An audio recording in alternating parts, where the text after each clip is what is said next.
Um, Hello, everyone, and welcome to another episode of David's Divergent Discussions. I'm your host, David Gray Hammond, and today I'm joined by Tanya Adkin, Nick Walker, and Fergus Murray. Um, I'm looking forward to this one. I think it's going to be a good one. I'll start with a brief audio descriptions. So I am David Gray Hammond. I'm a white Mediterranean male presenting person in their mid-30s. I have a beard, a shaved head, a lip piercing, and I'm wearing sunglasses. Tanya, would you like to do an audio description? Yeah, I'm a white female presenting person with some green diamond wallpaper behind them, with my hair tied back at the minute. I've got dark hair, glasses, and a white jumper on. And Nick, would you like to do a...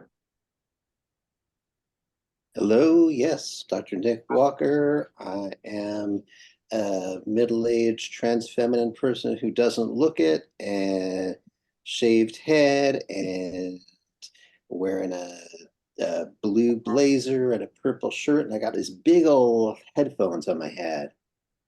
Well, and welcome to another episode of David's Divergent. Someone's got to be playing in the background there. Sorry.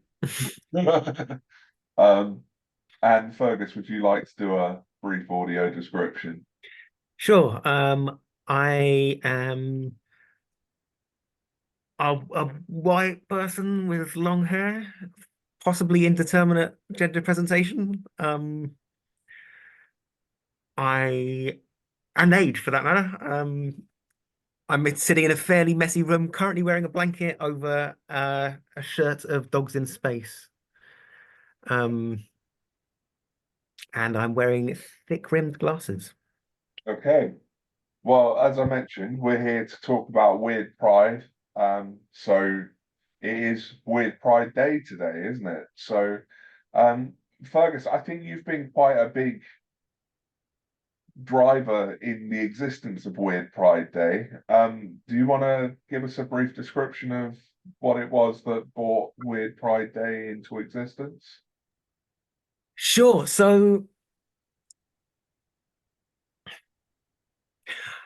like so many autistic and or queer people, I've been told that I'm weird from a pretty early age.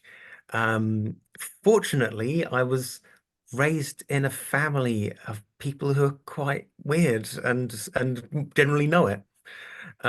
So I was able to sort of come to terms with that quite easily, and it's obvious to me that that made a big difference to my life. Not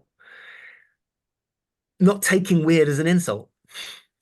My mum, Dinah Murray, was an autism person.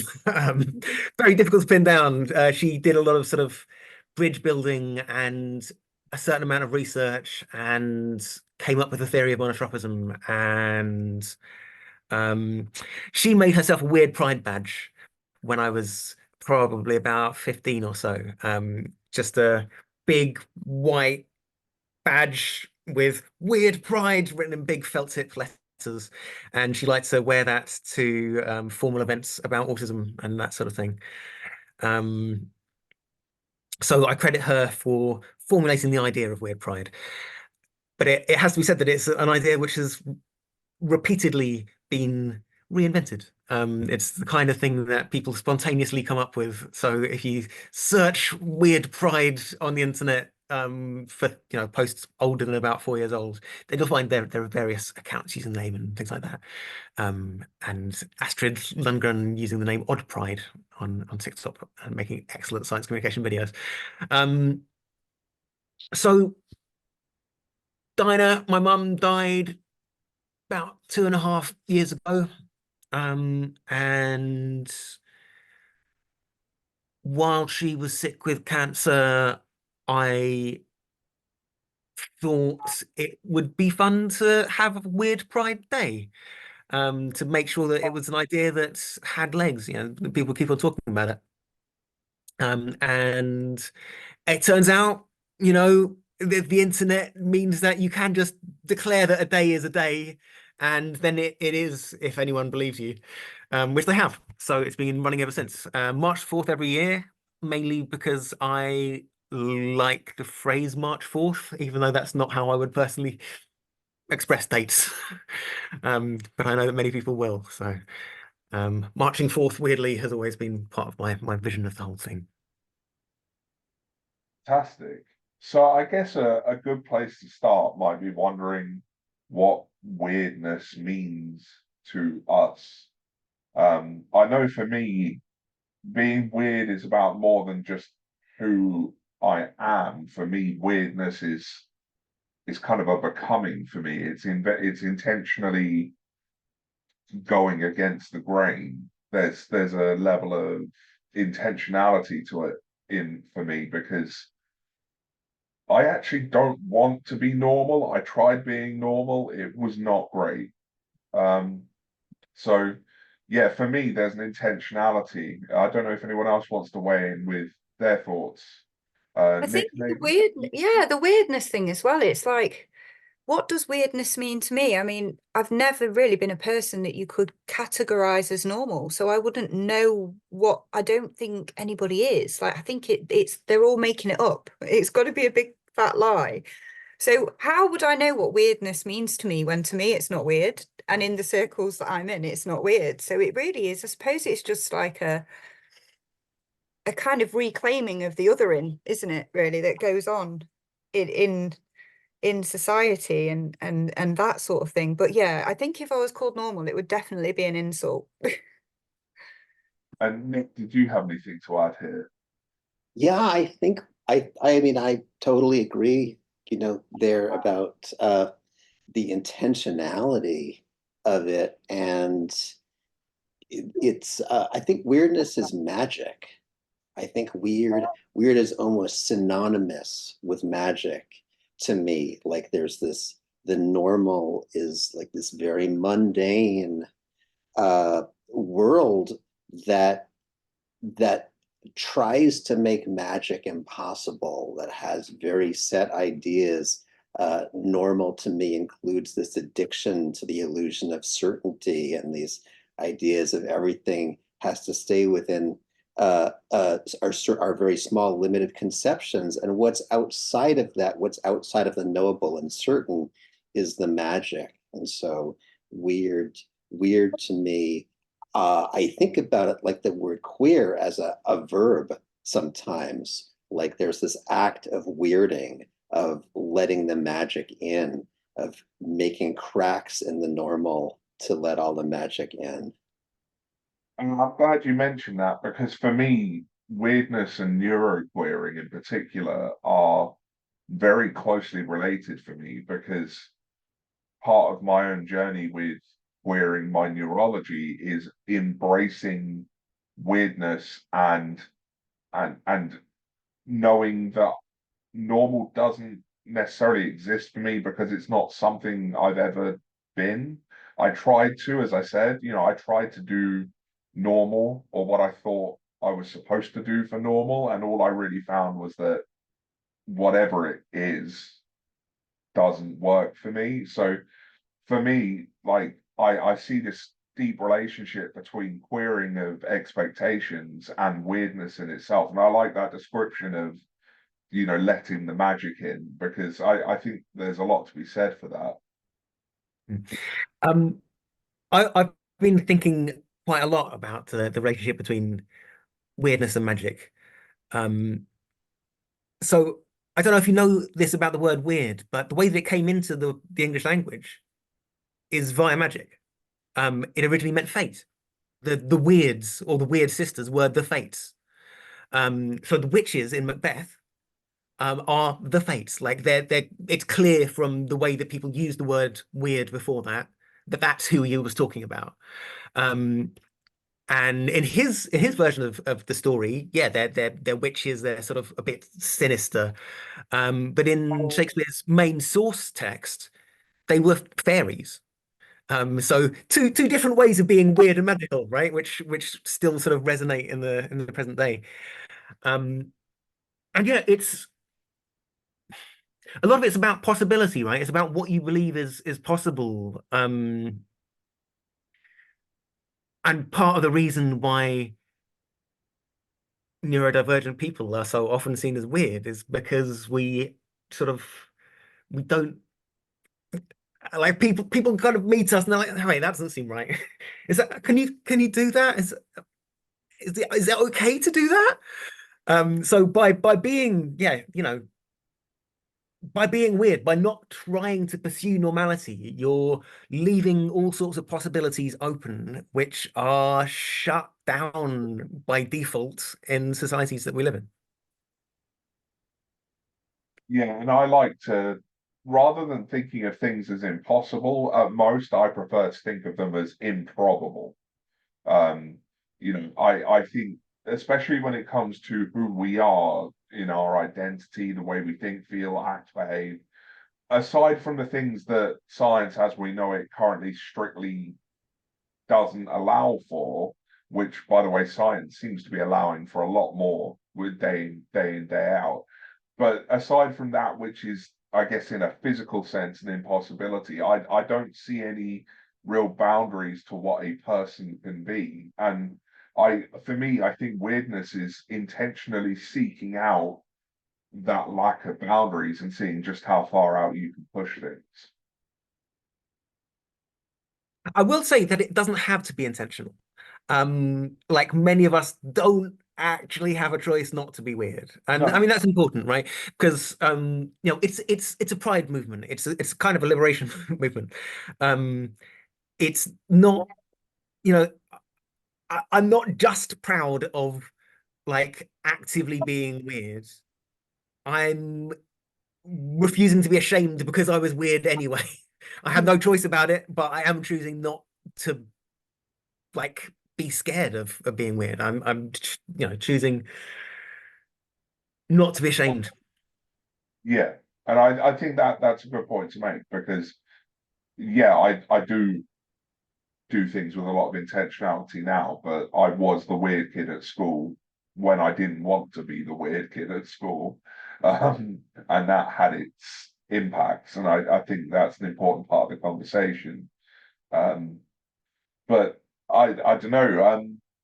Tanya, what's been weird been like for you? You know, have you ever had these sorts of issues with being weird at a time when you would have rather not been weird or Oh, I think I still have those issues, especially in work capacities, and especially when you are looking, I'm a parent to two neurodivergent children, so being weird is quite dangerous as a parent, especially as a mother.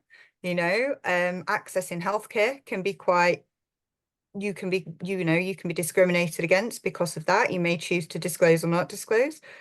There can be meetings, there can be your reactions to things. And I think that's probably why it's important to kind of have the pride kind of element, isn't it? Because being weird is not just about being the weird kid at school. It really can be quite dangerous for us. And that's where the whole pride movement comes in. And I think that's the important thing. We have to acknowledge that it is really difficult for people to lean into that. And it's so risky, but also hopefully the more people that are openly weird, the more it will become accepted.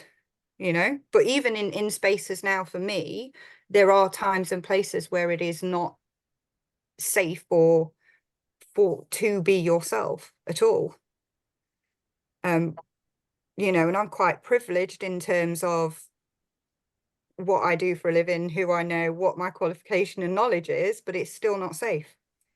So I think that's why, for me, it's really important that we do continue to be proud of the weirdness. And also, I like what Fergus, you were saying, it doesn't have to be intentional, but it also doesn't have to be big either. It can be private, it can be in any way that you are safe to do that. So yeah, I think that for me is the weird pride thing for me.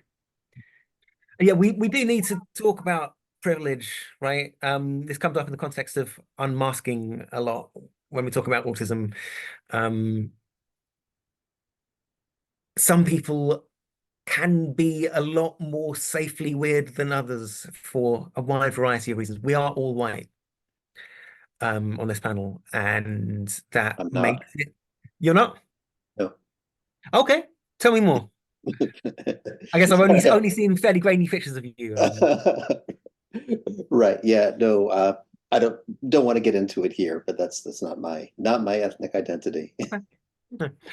Um, white passing, at least in some context, though. Maybe. No? Depends on where. Yeah. I've been to places where I pass, and I've been to places where I definitely don't. Yeah. Right. Interesting. Yeah, I pass in California. Found out the hard way I don't pass in Alabama. Yeah. Huh. Yeah. But yeah, so I mean, I listened to a podcast once where the woman who was on it was saying how you get one weird, like you're allowed to be, you know, no visibly different in one way without it necessarily being too much of a problem. But the more weirdnesses you pile on top of each other, the harder it is to get by. That's kind of what intersectionality is about in a way, because all of the axes of repression, all the ways that people are treated as lesser are seen as deviations from the normal, whatever normal is. Yeah, and I think, you know, we do have to acknowledge that where you get these intersections, I agree, you know, there are people for whom it is safer to be weird than others. But I also think that that's why those of us who can be more weird should be, because it helps to normalize the weirdness. But that's a contradiction in itself. I don't know why I said that. I'm trying to Don't find ruin words. it, David. No, but you know what I mean. It makes the weird something less frightening and more human. It adds Yeah, variety. Yeah.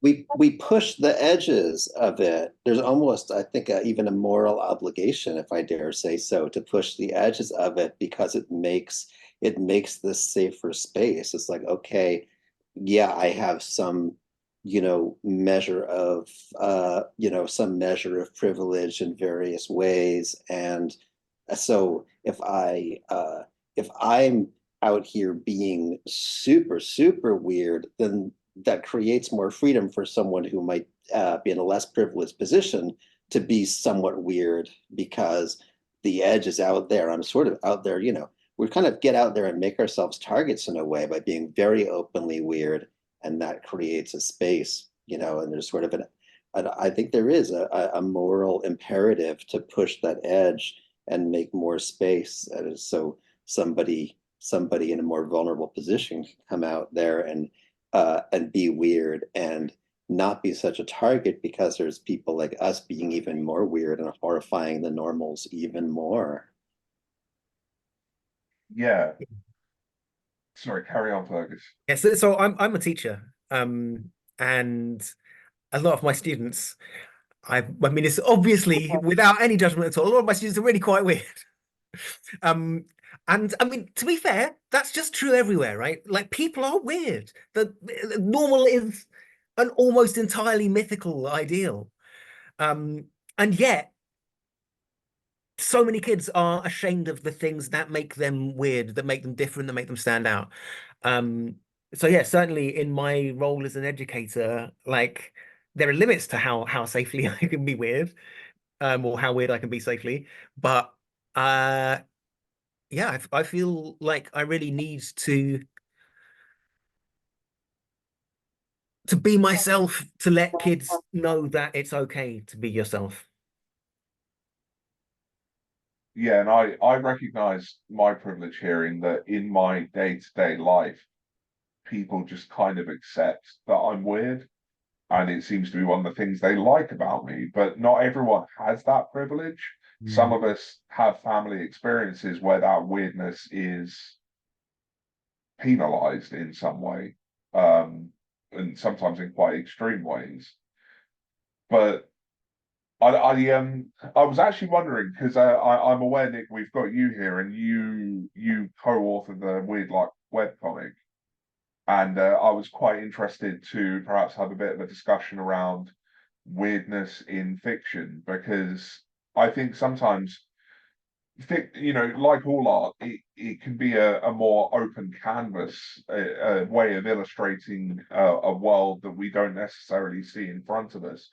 But I was wondering, you know, where does weirdness come into the creation of of the Weird Luck webcomic for people who may not be so familiar with it? Well, there's a particular dynamic that we're exploring in the comic around the nature of weirdness and weirding, which I think is really relevant here to what we've talked about so far, because you know, some of us, you know, as has already been said, you know, as Fergus already brought into the conversation, we are, you know, we're just born weird. Our minds are just, you know, our whole cognitive style is just not going to do neurotypicality. It's just incompatible with that normative performance. And then we can choose to lean into it and do weirding as a practice, and that further alters our consciousness. Whether one starts, regardless of how weird one starts out, the act of leaning into it and the act of having weird experiences, having the sort of bizarre, magical, and cognitive and psychedelic experiences that weirdness leads us toward, makes us weirder. And so there's this, and I think this ties in with what Fergus brought in earlier about weird originally meaning fate.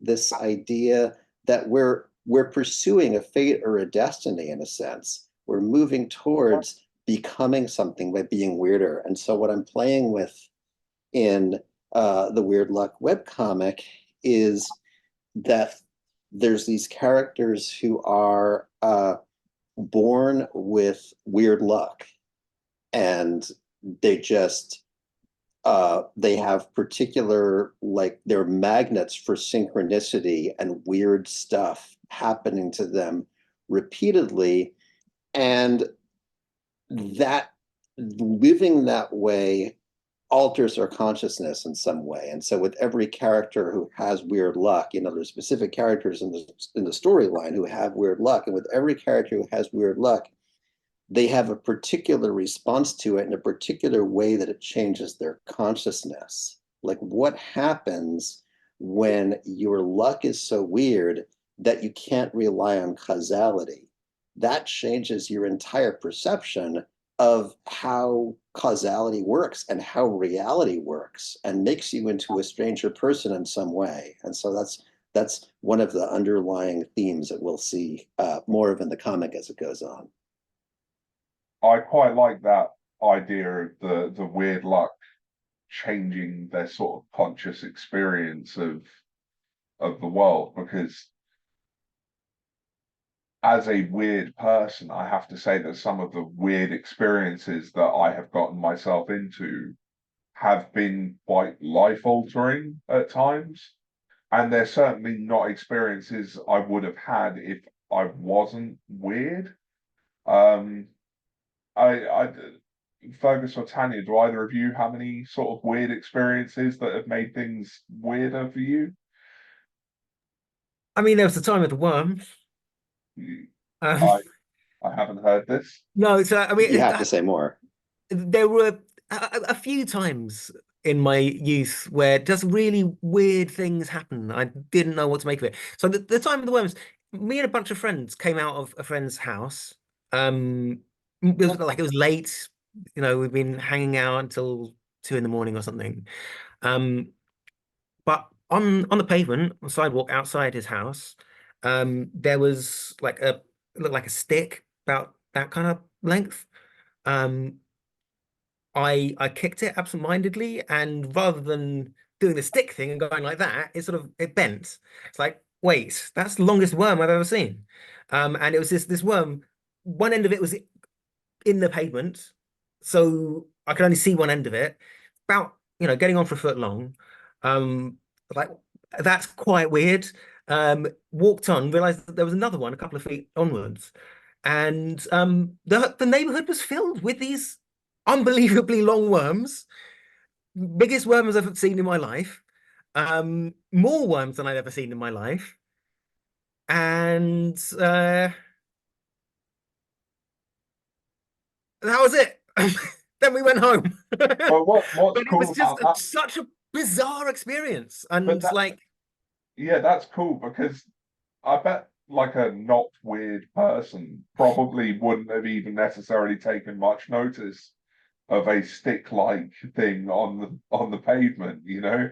Um, I certainly find that being weird can open you up to seeing a side to the world that isn't necessarily visible to people who are consumed by normality. Tanya, did you have anything to add? Yeah, I mean, loads of experiences, like Fergus just said, and some psychedelic experiences when younger, which was, I think there are a lot of us are quite attracted to that kind of side of life, aren't we? Because it's probably more normal to us than normality in a way, if that makes sense.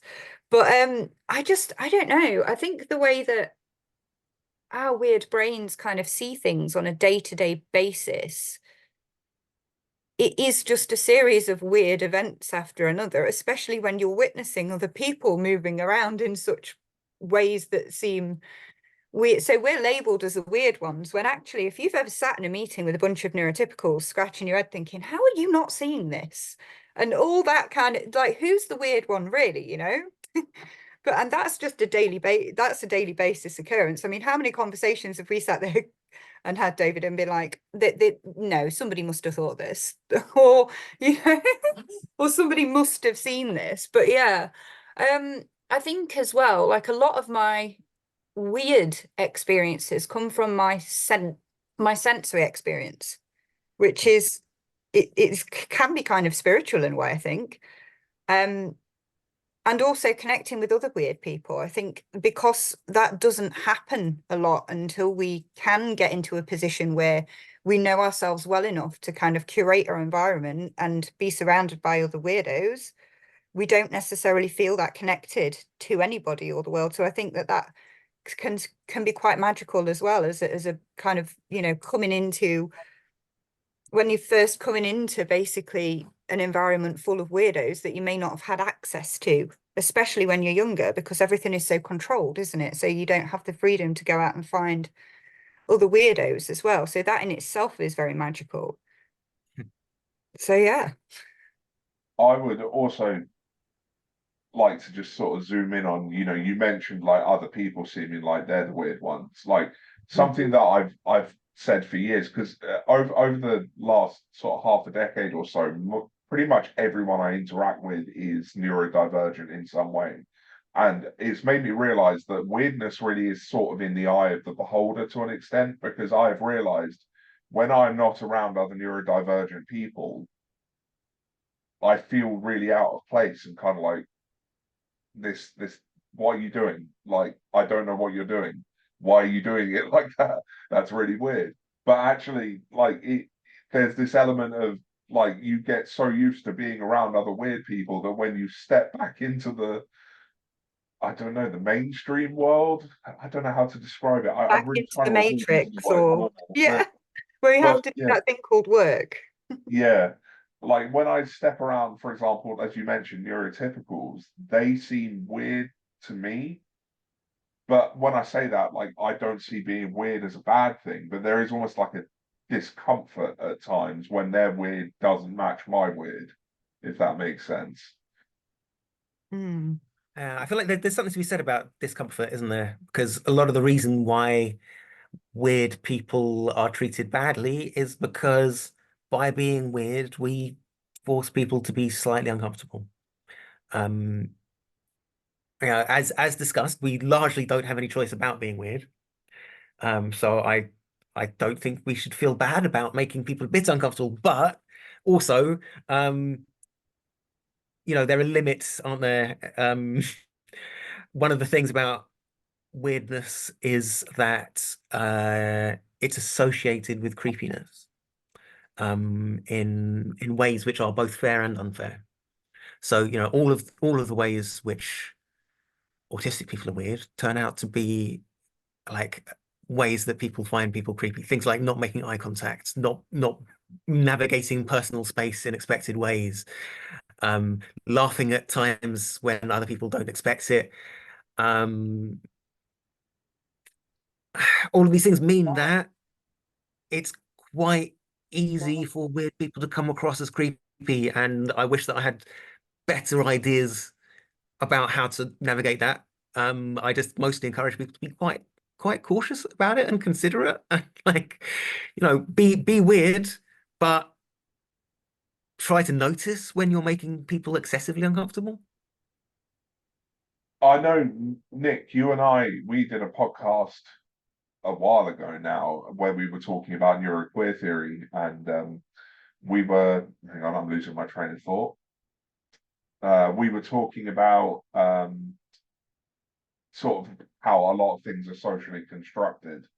Um, and I wonder if we could have some thoughts from you here, because I very much feel that, the inherent creepiness that's perceived in weirdness has been almost intentionally constructed by a world that kind of wants us to assimilate. And I wondered if you'd like to weigh in there.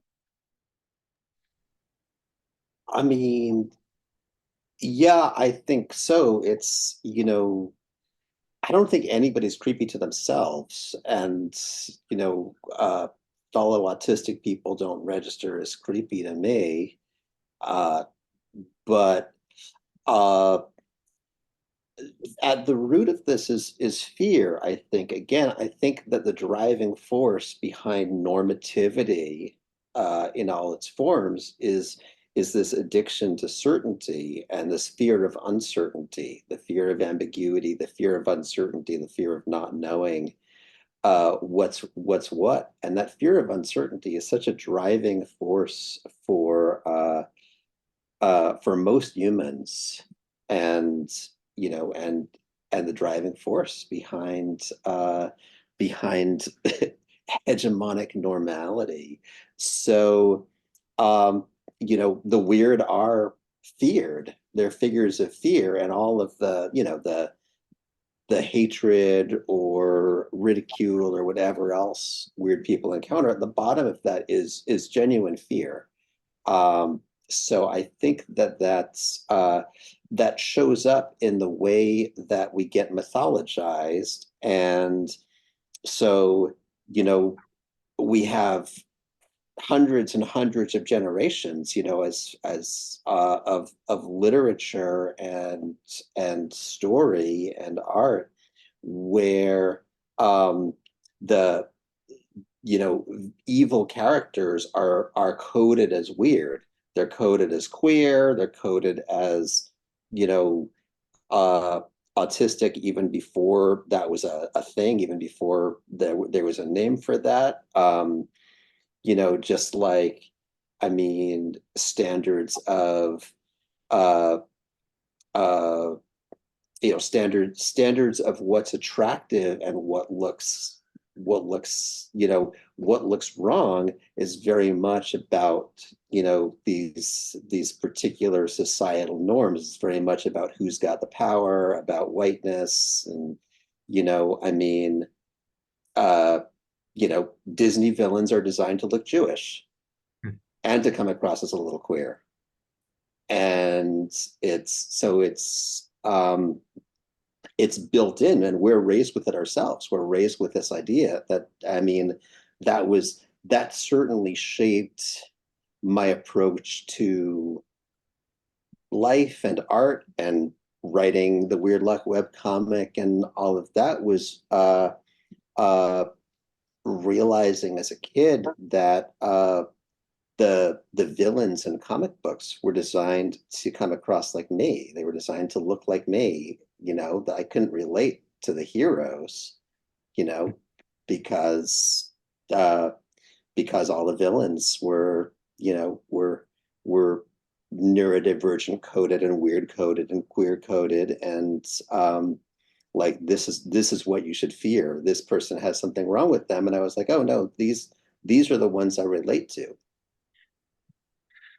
Although Yeah, there's something interesting there about a lot of the heroes also being really weird, right? Which is perhaps related to the fact that the heroes are also often feared. Um, there's something about possibilities. Again, it's like the heroes are the ones who have the power to control fate, which is one of the ways that weird is like the etymological root of it is described. Um, Mhm. because yeah, possibilities, And I looking at think things differently, doing things differently makes things possible. It drives the narrative apart from anything.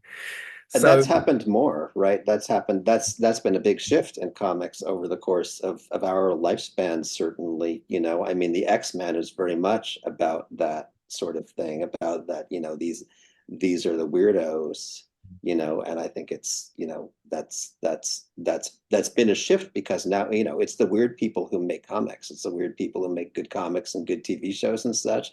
And so we've watched that change, and it's very exciting, I think.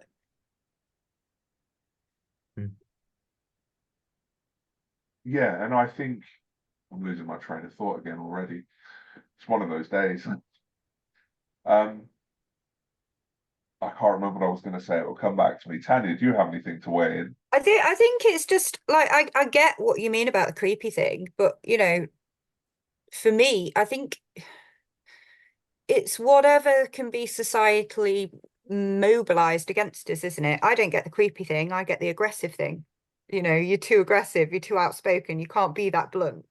But is that because I'm a woman? And I think that's the thing, isn't it? And I think that fundamentally, when we're looking at the way that society is constructed, the fear comes after, doesn't it? The fear comes after. It's just something that, it's like, oh, you can't be like that because that's not your role. That's not what you're supposed to do. And actually the fear just comes from that, from being outside of that. So yeah. And yeah, so creepy is never one I've got, but aggressive, blunt, you can't say that, you know, all of those things. And it just depends on what can be used to shut you down. And we see that in other things as well. We see, the way certain things are weaponized by other people. But actually, with like Nick was saying, with the generations of the X-Men, there's always been a minor celebration of weird, hasn't there? It's always been there. It's just, I think it was Robert Chapman that spoke about people being written out of history. Can you remember that one, David? Was it the philosophy of madness he was talking about, with like back in Victorian times, with all the different weird groups that were kind of polyamorous and genderqueer and all? So it's always been there. It's just You written out remember of them narrative. writing in their recent book, Empire of Normality. They talk about the fact that, like, they're talking about it in the context of neurodivergence and madness, and they're saying those people have always been there. But, we saw this huge increase when we moved over to sort of a Cartesian model of the body and Galtonian principles. We saw this huge influx in hiding those people away because, and I guess this comes back to Nick's point, because when you don't have normativity does give you predictability because you're telling everyone where to go, what to think, how to act, you know. And when you let people be weird, what you are saying is, I embrace the fact that anything is possible and anything could happen right now. Mm, mm. And of course, yeah, that scares people, right? It comes back to that. People fear uncertainty. If you don't know what could happen, like, oh, and obviously that it's not like autistic people are immune from fear of uncertainty. Very, very far from it. So in a way, that's relatable, that fear that we tend to inspire in people by just being different. Because yeah, not knowing what to expect is scary. It's I'm unsettling. kind of interested though in why being weird is different, because sometimes I think that everyone is weird on the inside, and the rest, you just have some people who perhaps have an easier, it's same as you have some people who are better at the neurotypical performance. some people are better at whatever the normative performance. But that doesn't mean there's not weirdness inside of them. It just means it's been contained by the normative rules around them. And I sometimes feel almost uncomfortable. I mean, I do embrace it as difference, but also sometimes I feel uncomfortable calling my weirdness difference, because I think it is something that everyone could relate to if they really let themselves think about it. Well, that's why they're so scared, right? That's why they're so scared, because they've they've been taught to be ashamed of their own weirdness. And it's just, I mean, we know that's the root, right, of, I mean, we've got all these studies around homophobia showing that it's the people who are who have more more gay inclinations that they've buried really deep, that are often the most violently homophobic, because they're terrified. That's where the term phobia comes in. They're not scared of gay people, they're scared of what's in themselves. And I think that's the thing, is if we're out there doing this, it is once again about the possible. We represent possibilities, and people who are stuck in this normative performance look at the people who are openly weird, and it's like we suggest the possibility that they could be something completely different, that they could step outside of the normative. And that is absolutely terrifying to them, because they don't know who they would be then. I mean, that's why I think those of us who are born so, irrevocably weird do get into, exploring psychedelic experience and such, wild creativity and queerness. And so many of us are like, transgender, or just outside of the gender norms, that because we're already not doing normativity. We're already like, oh, we're out here anyway. I mean, I remember when I was, a teen, doing a lot of psychedelics and looking for friends to do them with. The more normative kids, the ones more embedded in normativity, were really scared of psychedelics, because they were scared they would go crazy if they took them. And I was thinking, how is anyone, like, it was hard to relate. I was like, people have always told me I'm crazy. There's no fear of going, how can I be scared of something that's apparently already happened to me without me noticing? So yeah, I think that what's terrifying about us is the possibility we represent, is the possibility that, yeah, anybody could do it, because in fact, nobody is normal. It is a performance, and it's so easy to step outside it, except for the fear. The fear is the only thing that keeps people in it. And I think perhaps that fear is even more kind of built up by the fact that they then have to realize that not only is there a possibility for them, but they might actually want that possibility, but they've been told they shouldn't.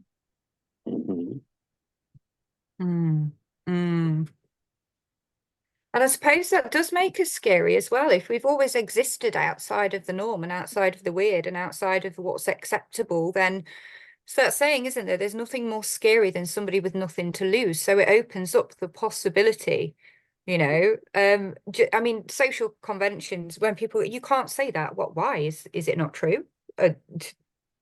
Or you can't say that to that person. Why does it make it? I all the time, in a work capacity, we are constantly told in convention what we can comment on, or what we can't comment on, or what we're qualified to do or not qualified to do. And you're like, well, does it make it any less true? There's all that convention there. So actually, maybe we do have a slight advantage in the way that we're already comfortable with being uncomfortable, because we permanently have been uncomfortable. So that for us is our normal. So us pushing edges or pushing boundaries is that's not hot or cold for us. That's just existing. One of the things I found interesting in my own weirdness, obviously part of that is the fact that I'm schizophrenic. Like I have a very weird relationship with reality. Mm. When I tell people about that particular aspect of my weirdness, they have one of two responses. They either question whether or not I'm dangerous because I hear voices, because modern contemporary society done a wonderful job of positioning people like me as being psychopaths and all sorts, because, by the way, psychopath is a completely different thing to schizophrenia. I have this conversation at least once a week. The other reaction people have is to tell me that, in ancient Greece, I would have been a holy man or something, And sometimes I wonder, like, have they ever thought to step outside of the fact that there's probably been millions, if not billions, of people who have existed on this earth with similar neurology to me, who were just like everyday people who were just weird. That was just it. They weren't seen as these people who either had to have divine information or be locked away. They were just people who had access to different possibilities. Because I sometimes find that frustrating for me as a schizophrenic, the fact that my particular weirdness there has to be some extreme. Like, can't we just have a weirdness we can coexist with as well? Hmm. Yeah.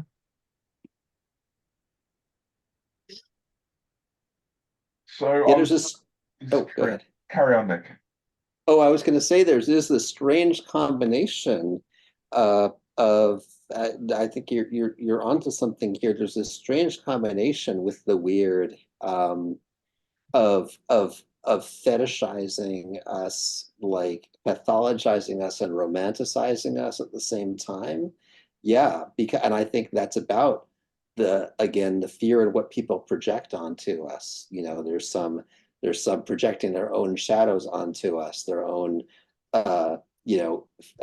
fears about the worst they could be, and daydreams about possibilities, and somehow we become the receptacles in their minds for both of those things.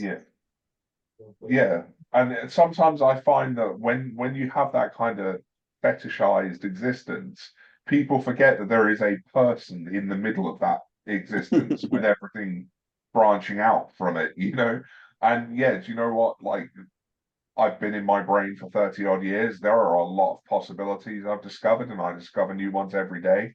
But at the center of it is still this person who goes about their day-to-day life and doesn't need to be the hero or the villain all the time necessarily. I'm sure I've been both to various people at various points in my life.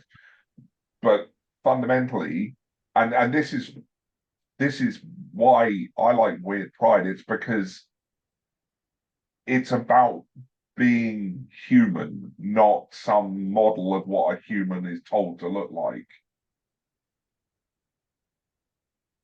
I like that. It doesn't have to be positive. It doesn't have to be negative. It can just be a thing, I think we discussed that before, haven't we, Fergus? When, everybody's like, monotropism is like really positive. I'm like, no, it's just a thing. It's just not really pathologizing and awful. That's all it is. It's just a thing that we are, Pluses and minuses to everything, right? Yeah. Instead of just having to be one extreme or other. Which are you going for today, David? Are you heroing or villaining today? I don't know. Well, we'll decide. I haven't eaten dinner yet, so I might well be a villain soon. Hangry one. Yeah, I always say that Weird Pride Day, like, okay, yes, it's mostly for weirdos, for people who are quite happy to say, yes, I'm weird and I'm not going to be ashamed of it. But it's also for everybody, because everyone is weird somehow, right? Like the whole idea of a normal person, a local newspaper in the States tried to run they ran a competition to try and find like the normal person, the normal, the woman who fitted all of the measurements of the average American woman, and there was nobody. They couldn't find like an actual average person. And And I think, yeah, there's a lot of power in people who might be, you know, relatively normal, relatively capable of passing in normative society, to recognize how weird they actually are. And like, there are so many little ways that people are ashamed. Um, Society does this thing where kids are allowed to be fascinated by things and, you know, in awe of the wonder of everything. And as we get older, like, part of the growing up process is just accepted generally to be kind of disenchantment. It's like you're not allowed to believe in magic anymore. You're not allowed to see things as being really wonderful anymore. It becomes shameful to be passionately fascinated by things. Um, and obviously that's completely terrible for monotropic people, for autistic people and so on, who are very given being fascinated by things intensely. But it's dreadful for the world at large. Like, love things, people. Don't be ashamed to love things and to be like obsessed about them if that's the way that you want to go. It's really, I don't know. I feel like there are a lot of tragic dimensions to living in a normative society. You actually made me think of a quote from the article I wrote earlier today for Weird Pride, where I said, Weird Pride Day is the day when the boundaries between perceived mundanity and a colourful truth become a bit blurrier. I love that, blurrier. I'm not, I've never quite understood why everyone tells me I'm a black and white thinker because I'm autistic, because everything looks real blurry to me, and it's not just because I need to get new glasses. Like, you, there's so much of what we're told is a fixed boundary between this and that. It's never that simple. I think that goes into what Nick was saying earlier, all the things that we're accused of being in terms of like inflexible, black and white, rigid. You know, maybe those fears are coming from people who aren't looking inwards. My mum wrote a book chapter called "Whose Normal Is It Anyway?" Which is entirely about this, really. It's taking all the ways that autistic people are described as if we're broken and turning it around and say, like, hang on, do you think you're flexible? Do you think you're being empathic? Yeah, I agree. This is part of what's being projected onto us. I mean, you can tell, you're going to look at what's projected onto, you know, a group, transgender people, autistic people, you know, what's getting projected onto the pathologized or dehumanized groups. And that gives you, whatever it is, that gives you a perfect portrait of what's happening in the society that's doing the projecting. I mean, we, you know, the empathy thing, wow, you know, I mean, we live in such a non-empathic society, and there's this real rise. I mean, if you think about it, like the the real turn, there's this dramatic turn away from empathy and towards an increasingly cruel and unempathic mainstream society in like the Reagan and Thatcher era. And that's exactly the historical period where the idea of autistic people lacking empathy came into being. I think that there's a lot to be said for people projecting their own issues onto minorities.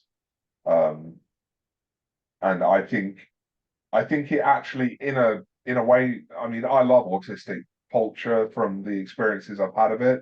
However, the fact that we have sort of evolved this own culture of our own seems to have dragged a lot of people to project even more onto us. And I think there's something to be said for, you know, we have to build communities where there's more than just a single identity that binds us. Because quite often in online spaces, you know, you'll have everyone's coming together because they're autistic, but there's more to us than just, you know, we're not singular points. And I think people have a tendency of projecting onto these singular points and perhaps one of the ways we can do that is by showing the full possibility of who we can be rather than just reducing ourselves to single identities. I want to say something here about all the different ways to be weird, and how it's a very common experience for people who are weird in one way or another to sort of cycle through different communities or experiences, like find groups of people who are weird in one relatable way or another. And then quite often discovering that, most of them are not autistic, so they're maybe not as much like you as you thought they were. It turns out they're just like bisexual role players or whatever. But there's still things in common, and often quite a lot in common between different kinds of weirdos. Yeah, absolutely. But I mean, I like to sort of I toy around with this idea quite a lot recently of an autistic rhizome rather than an autistic community. And you could take out the word autistic and really just turn the whole world into a rhizome if you really want to. And you have all these interconnected communities on a network where they're connected to each other because they all share people. People belong to multiple parts of the world, but none of them are fully dependent on the other one to exist.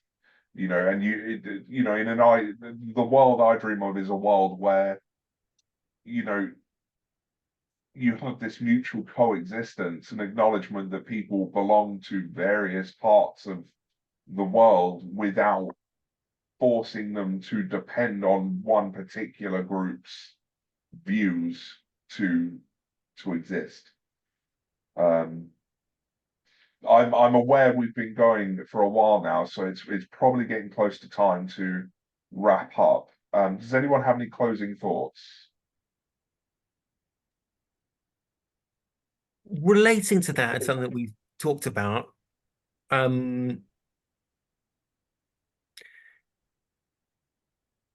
is the fact that autistic communities are not always friendly to everybody, and I worry about who we're not including, and yeah, I try to reach out to different demographics and try to make sure that the ground is friendly for them, but I'm sure that I don't always succeed. I think Well, I have to. Sorry, Nick, carry on. Oh, no, go ahead.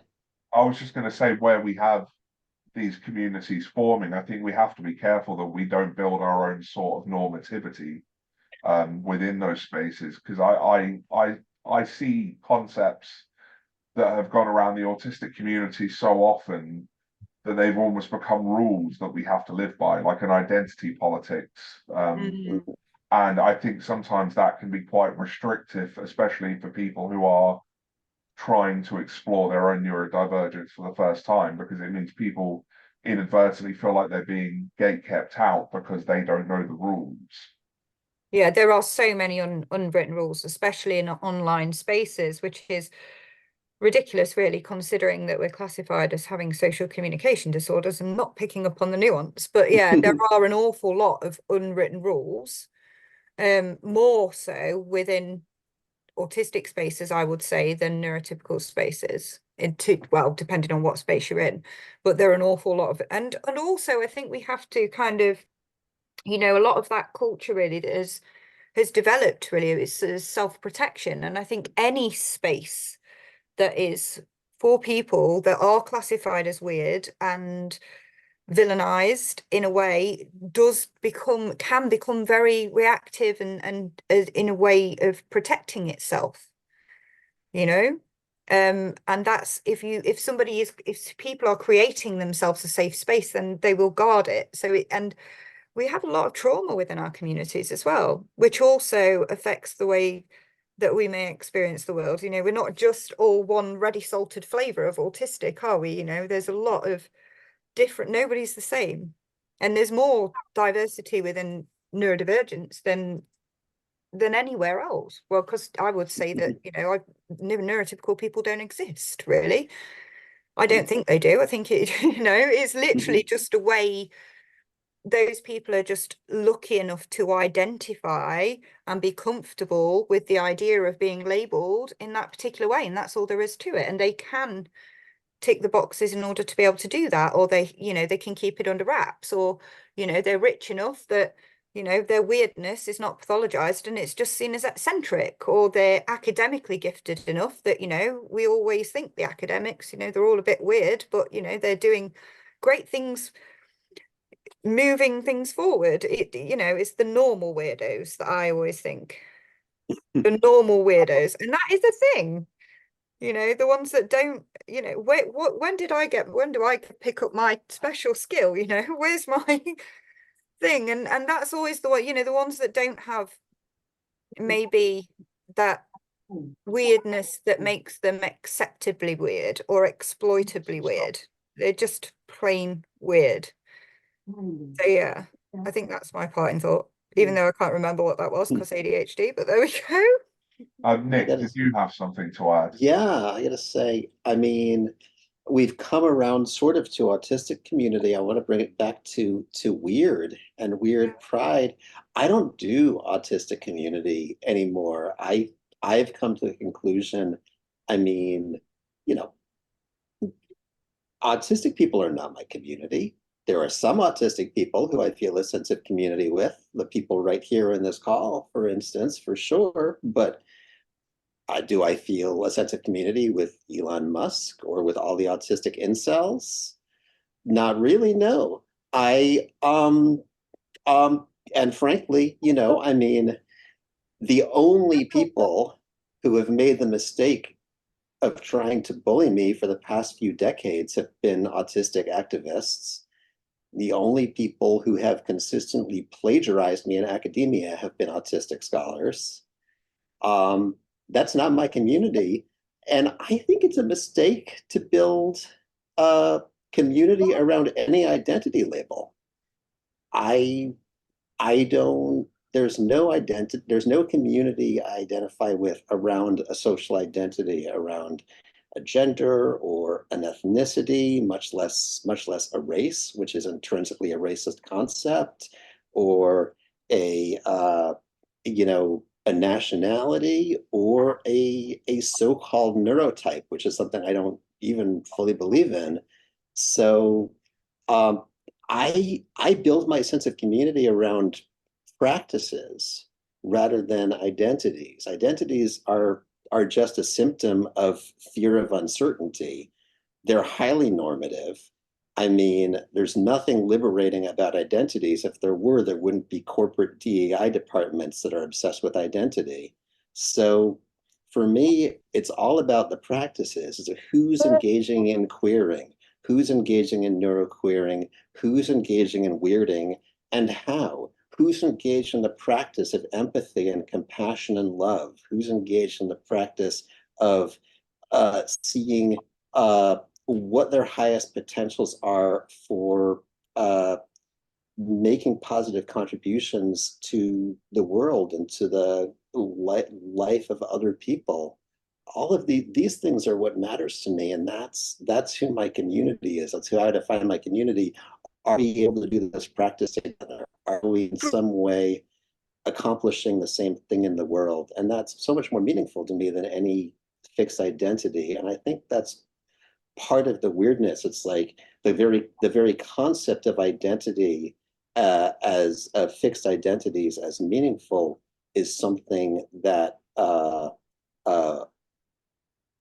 very into queering and weirding and making cracks and to open new possibilities. I think that's a really good message to stop on. So with Pride Day, day to embrace the possible, no matter how improbable. So thank you to everyone who's been here this evening. And yeah, it's been good. Now I've got to, okay, no, I do know what I'm doing to turn this off. That's fine.